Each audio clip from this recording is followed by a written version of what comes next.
이번에는 나라 밖 소식입니다. 벨기에 도심에서 일어난 테러는 IS가 자신들의 소행임을 밝혔는데요. 인간적인 생각으로는 도무지 희망이 없어 보이는 때에도 하나님은 정확히 당신의 때에 당신의 일을 하고 계십니다. 최근 이슬람 교도들 가운데 회심이 일어나고 있다는 간증이 많이 전해지고 있는데요. 한 무슬림의 회심이 있기까지 수십 년에 걸쳐 그 변화를 이끄신 주님의 계획, 지금부터 만나보겠습니다.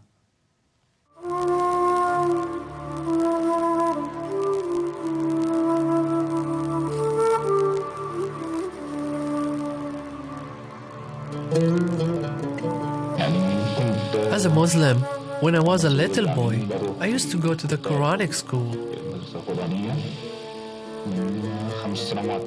From age 5 until I became 20, which means I spent 14 years.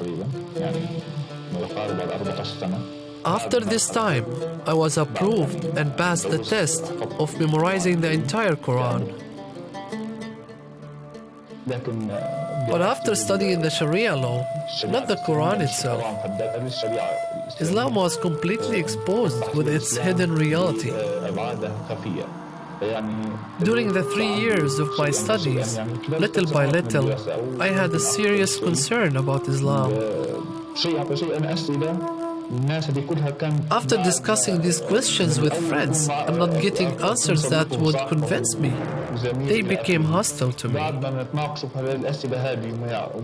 They told me there is a verse in the Quran that urges Muslims not to seek answers to questions about some things, as it may hurt them if they know the answers. I lived in struggle for more than 4 years. I got to a point when Islam had no part of my life and religion ceased to exist. Muhammad meant nothing to me. I became an atheist.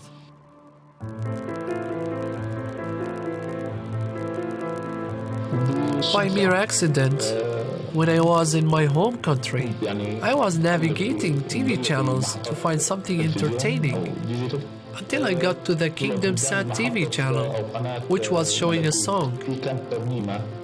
I started to hear words that we never used in Islam.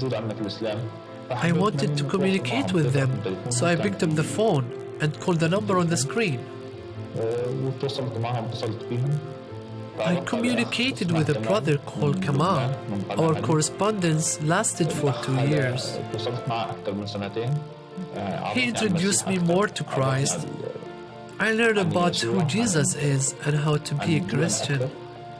This was for 2 years. After that, I corresponded with them again until they introduced me to a Christian brother from the Kingdom Sat who had a friend with him.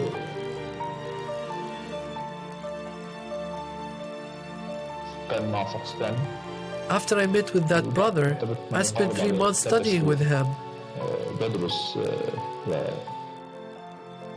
We studied many subjects focusing on the Christian faith. We studied how to live with Christ, fellowship with Him, and be part of the church.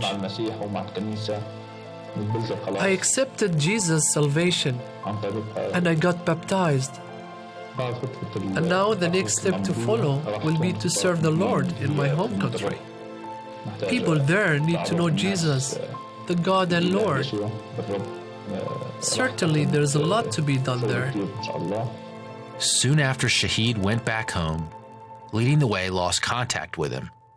After 2 months of silence, we learned that Shahid's own father, angered by his Christian conversion, had reported him to the government. Shahid had been intercepted at the border. When we regained contact, Shahid was in a refugee camp where 2 Muslims tried to murder him.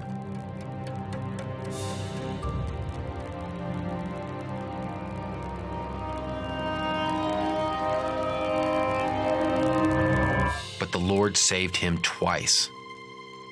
Shahid shared why the Muslims wanted to kill him so badly. I couldn't keep my mouth shut. I had to share Jesus with others. Through the help of Leading the Way's Help the Persecuted ministry, Shahid was released from the refugee camp, and he called to thank us. I am free. Please thank everyone who helped me. Thanks for the lawyer and all that he did. Thanks for caring. Since then, Shahid has led many to Christ. He is baptizing Muslim converts. He is helping our team follow up with listeners in the Muslim world. He is connecting Leading the Way with other persecuted Christians to help them. And he has planted churches across North Africa and Europe after only 2 years of being a Christian. Recently, Shahid shared an update with us, a picture of him baptizing new believers on the same shores where ISIS beheaded 21 Coptic Christians. We pray the Lord will help us in this endeavor to serve Him more and make His word known to people. May the Lord bless you all.